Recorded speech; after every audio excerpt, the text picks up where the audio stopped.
Bagaimana hukum khutbah Jumat tidak pakai bahasa Indonesia, dari awal sampai akhir bahasa Arab saja? Aduh di duri. Aduh. Bagaimana kalau masjid khutbahnya bahasa Arab saja? Mereka berpegang pada pendapat bahwa sholat Jumat itu 4 rakaat. Mana 2 rakaatnya?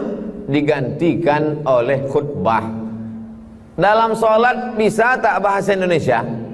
Tak bisa. Maka kalau dalam sholat tak bisa bahasa Indonesia, maka khutbah pun tak boleh bahasa Indonesia. Kias yang dipakai. Kalau dalam sholat tak boleh bahasa Indonesia, maka khutbah pun tak boleh bahasa Indonesia. Itulah maka 5 rukun itu mereka pakai bahasa Arab dari awal sampai akhir. 5 rukun khutbah. Alhamdulillah. Allahumma salli ala Sayyidina Muhammad wa ala ali Sayyidina Muhammad. Ya ayyuhalladzina amanu taqullaha haqqa tuqatih. Usikum wa nafsi bitaqwallah. Allahumma firil muslimina wal muslimat. Alhamdulillah. Salawat, ayat, wasiat taqwa, doa. Cukup 5 rukun.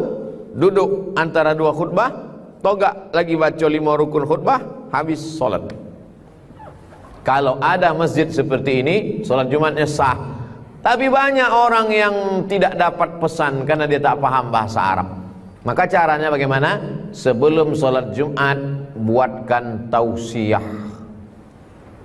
Jadi kalau Jumatnya jam 12.30 azan zuhur, jam 12 datang, tausiah 30 menit, masuk azan, khutbah pakai bahasa Arab pendek 5-10 menit, langsung sholat Jumat. Karena kalau tidak, tak dapat dua-duanya. Ini tentang Ustaz Somad begitu khutbah? Enggak. Saya khutbah pertama pakai bahasa Indonesia, tapi di khutbah kedua tak saya campur lagi. Saya ambil jalan tengah, win-win solution. Saya tidak pakai khutbah bahasa Arab tak bercampur. Saya juga tidak pula mencampur 2 khutbah pakai bahasa Indonesia. Di khutbah pertama saya baca 5 rukun, 4 rukun doa. Di khutbah kedua campur bahasa Indonesia. Di khutbah kedua, dari awal saya jadi ustadz 2008 pulang Maroko sampai hari ini, tak pernah khutbah kedua itu saya bahasa Indonesia. Di khutbah kedua itu saya ulang balik rukun dari awal. Alhamdulillahilladzi bi ni'matihi tatimmus shalihat. Allahumma salli ala sayyidina wa maulana Muhammad wa ala alihi wa ashabihi ahli al-fadaili wal karamat. Allahumma ya ayyuhalladzina amanu taqullaha haqqa tuqatih. Usikum wa nafsi bitaqwallah. Allahumma fir lil muslimina wal muslimat. Innallaha ya'muru bil 'adli wal ihsan wa ita'i dzil qurba wa yanha. Itu bagi yang memperhatikan khutbah saya, tak pernah saya campur di khutbah kedua. Saya ambil jalan tengah. Ini tentang masalah khutbah Jumat yang tak pakai bahasa Indonesia. Saya seorang koki hotel. Koki ini tukang masak, bukan ikan yang dalam akuarium. Apabila sholat Jumat, saya tak bisa sholat karena teman yang lain sholat. Jadi kawan dia sholat. Jadi saya disuruh menunggu karena tak boleh kosong. Rupanya dapur di restoran ini tak boleh kosong. Bagaimana? Begitu sudah aturan. Bagaimana Pak Ustadz? Yang pertama, kalau ada tempat lain kerja halal yang tak meninggalkan sholat, walaupun gajinya lebih rendah, selama menutupi kebutuhan, pindah dari situ. Ada rumah makan Minangkabau, kalau hari Jumat sholat Jumat tutup, semua sholat, pindah ke situ. Walaupun lebih murah dari hotel tadi, akhirat lebih utama. 2, andai terpaksa juga di situ, jangan sampai berturut-turut 3 kali Jumat. Dipasanglah absen. Koki berapa orang? 6. Jumat ini 2 kau. Pas Jumat depan kau pula gantian. Jangan gara-gara ini nanti kau tak pernah sholat Jumat. Kawan-kawan mau sholat, rupanya ini malas. Kawan-kawan, alasannya karena kawan-kawan. Ini tak bisa. Yang ketiga,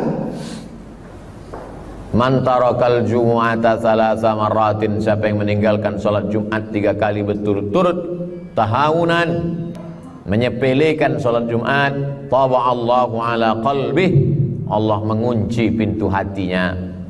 Tak ada hukuman yang paling mengerikan daripada hati terkunci. Miskin bukan hukuman, boleh jadi dengan dimiskinkan Allah supaya ingat rezeki.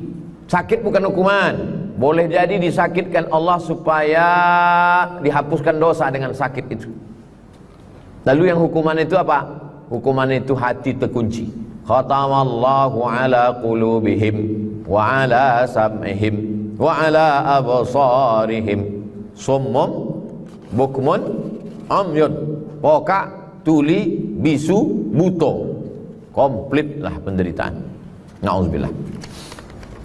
Apa yang menyebabkan orang summum bukmun meninggalkan sholat Jumat? Alhamdulillah, dengan datangnya Covid ini bangkit semangat jamaah. Berapa banyak jamaah mengamuk masjid tutup. Kenapa masjid tutup? Kenapa tak boleh sholat Jumat? Padahal dulu sebelum Covid dia pun selalu tak sembahyang Jumat. Bangkit semangat. Wajibkah mengqadha salat yang tak dikerjakan sebelumnya? Akil balik kelas 6 SD, umur 13 tahun. Sesudah itu merantau melanglang buana tak sembahyang. Setelah rezeki banyak, umur bertambah, ingat mati, kawan-kawan mati, kawan sahabat mati, ingat mati, taubat. Berapa umur Pak? 50. Kapan Bapak mulai sembahyang? Baru pagi tadi. Cemana sembahyang yang lalu-lalu itu? Apakah dengan istighfar selesai? Tidak, wajib diqadha. Itulah maka ada usolli fardhu zuhri arba'a raka'atin qadha'an. Qadha, qadha artinya mengganti. La kafarata laha illa dzalik. Tak ada yang bisa mengganti salat itu kecuali salat itu sendiri. Salat tak bisa diganti dengan duit. Salat tak bisa diganti dengan umrah. Salat tak bisa diganti dengan haji. Jangan sangka sudah menangis di pintu Ka'bah, labbaik Allahumma labbaik, habis tisu setengah kotak, menangis meratap, basah dinding Ka'bah.